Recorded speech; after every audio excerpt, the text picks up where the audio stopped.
dan kita siap menerima berkat Tuhan. Amin.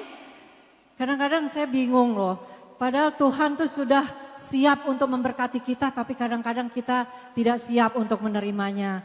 Ya, kadang-kadang kita nggak mau menghadiri pertemuan-pertemuan ibadah karena kadang-kadang kita sudah tahu firman Tuhan, tapi kita tidak melakukannya dalam kehidupan sehari-hari. Padahal Tuhan sudah siap untuk memberkati kita, tapi kadang-kadang kita masih mengeraskan hati. Haleluya. Saya mungkin ingin menyaksikan sedikit bagaimana Tuhan menjamah saya. Saya tadinya saya Muslim. Ya, ayah saya berasal dari Manado, tapi begitu menikah sama ibu saya pindah, sehingga kita 6 orang kakak beradik semua dilahirkan Muslim. Dan kehidupan bergulir seperti biasa, dan saya juga sampai satu saat saya terjun ke dunia entertain sebagai model tadinya, dan juga kemudian pemain film layar lebar, dan kemudian sinetron sampai saat ini. Tapi saudara, saya mau menyaksikan Tuhan itu baik. Karena apa? Karena Tuhan menjamah saya di saat saya sedang dalam kebimbangan mencari kebenaran itu di mana. Saya selalu berdoa, dulu saya sholat 5 waktu, saya selalu berdoa, Tuhan tunjukkan saya jalan kebenaran itu. Selalu saya berdoa seperti itu. Dan puji Tuhan, saya pada waktu itu ikut KKR tahun 89, saya mengikuti KKR di Istora.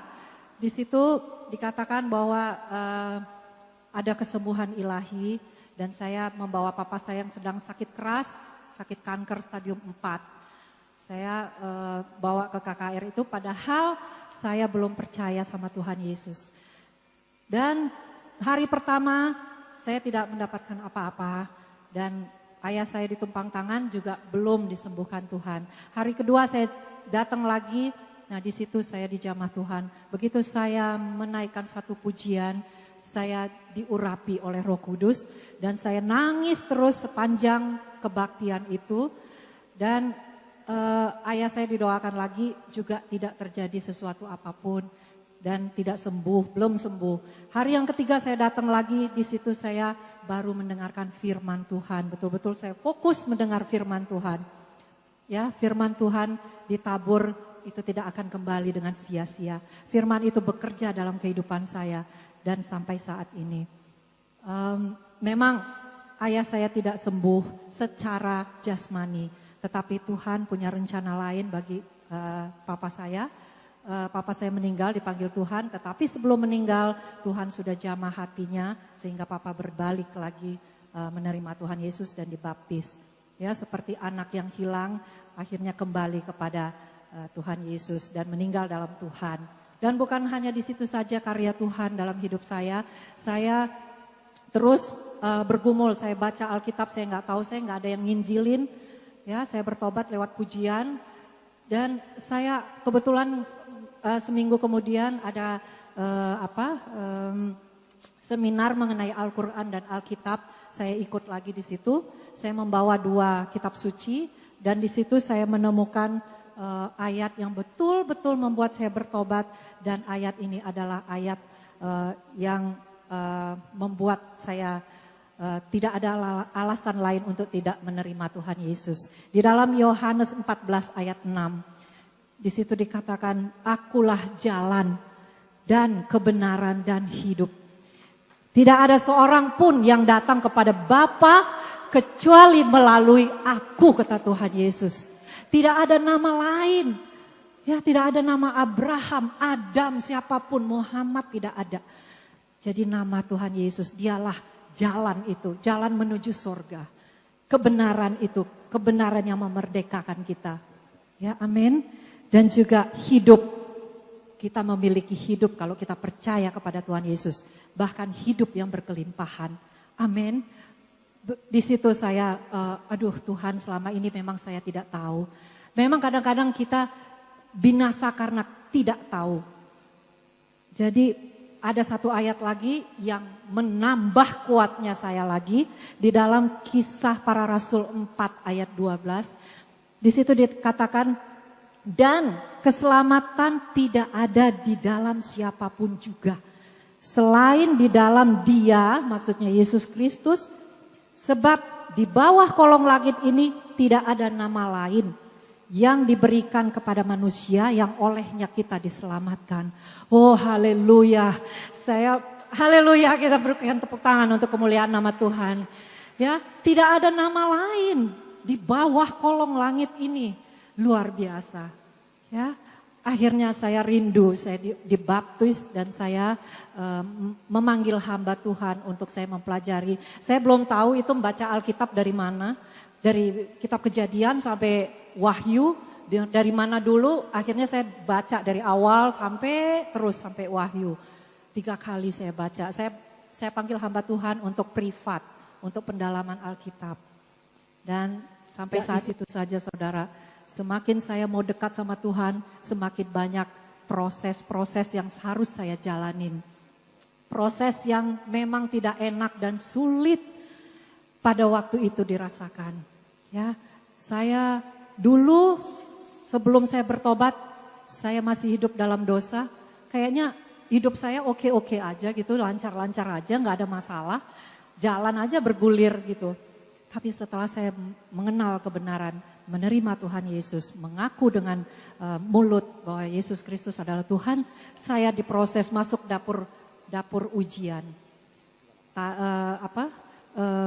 Dalam proses-proses yang betul-betul saya belum pernah mengalami sebelumnya. Saya diproses sampai saya habis dicuci oleh Tuhan. Bersih maksudnya apa?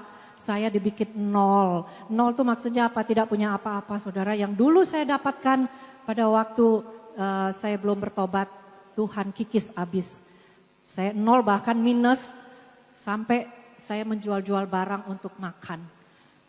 Tapi puji Tuhan, Tuhan itu baik. Tuhan kembalikan, enggak begitu lama Tuhan kembalikan berlipat kali ganda.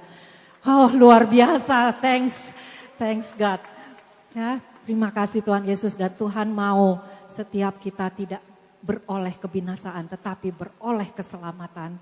Dan Dia tidak mau melihat kita binasa. Dan begitu besar kasih Allah akan dunia ini sehingga kita anak-anaknya diberikan keselamatan itu. Dia mati, menderita, bahkan mati di kayu salib.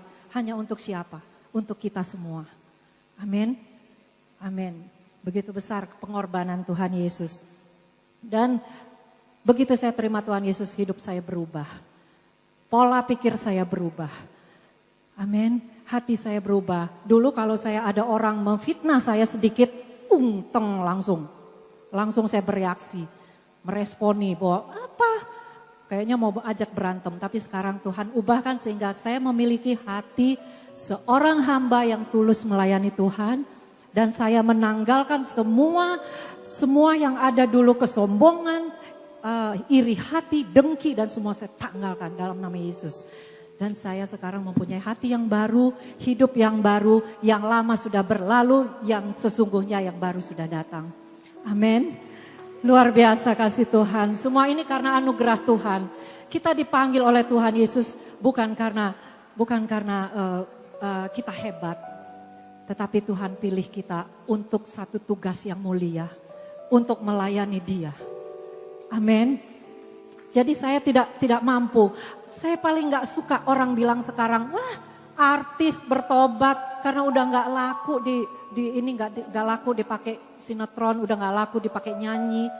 Jadi dia pelayanan sekarang. Aduh Tuhan, sangat berdosa sekali menghakimi sesama.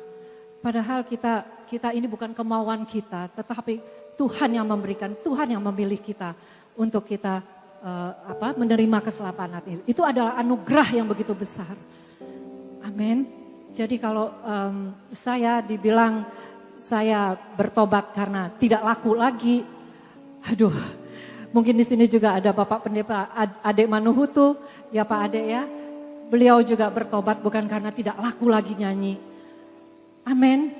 Karena memang panggilan Tuhan, Tuhan sudah menempatkan setiap kita di mana mau ditaruh. Dan puji Tuhan, saya bersyukur Tuhan juga tempatkan saya pada komunitas anak-anak Tuhan, hamba-hamba Tuhan yang senantiasa mendukung saya. Di saat saya mau jatuh lagi, saya lemah, ada yang menguatkan. Tangan Tuhan yang menuntun saya dan memakai orang-orang yang komunitas di sekeliling kita. Amin. Saya juga sekarang ini terlibat dan tergabung dalam panitia Paskah. Saya dipercayakan juga saya pengurus Hagai Himpunan Gereja Indonesia. Saya juga pengurus juga di Yayasan Makin Mata Air Kasih Indonesia, dan saya juga tergabung juga dalam satu ministry 247 Global Ministry. Amin. Semuanya itu karena anugerah Tuhan. Bukan karena saya mau mempromosikan diri saya, enggak. Siapa yang mempromosikan diri kita? Tuhan. Tuhan Yesus yang mempromosikan diri kita, bukan kita sendiri. Kita manusia, kita hanya mengikut apa kehendak Tuhan. Amin. Dan puji Tuhan, yayasan kita ini bergerak sampai ke pelosok-pelosok desa. Memang kita baru start, baru mulai, tapi Tuhan sudah buka jalan. Ini loh tugas kamu, ini loh yang akan kamu kerjakan. Kita hanya ikut apa Tuhan mau. Amin. Oke, mungkin sampai di situ ya Tuhan akhirnya merubah saya 180 derajat.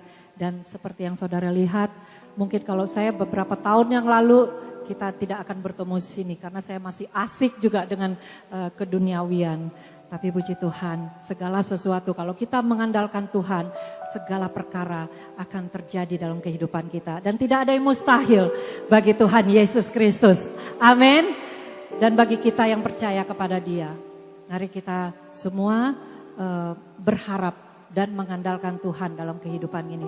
Persoalan selalu ada dalam kehidupan. Selagi kita masih ada di dunia ini, persoalan tetap ada, masalah tetap ada. Tapi bagaimana kita menyikapi masalah kita? Kita memandang Tuhan Yesus lebih besar daripada masalah kita. Amin.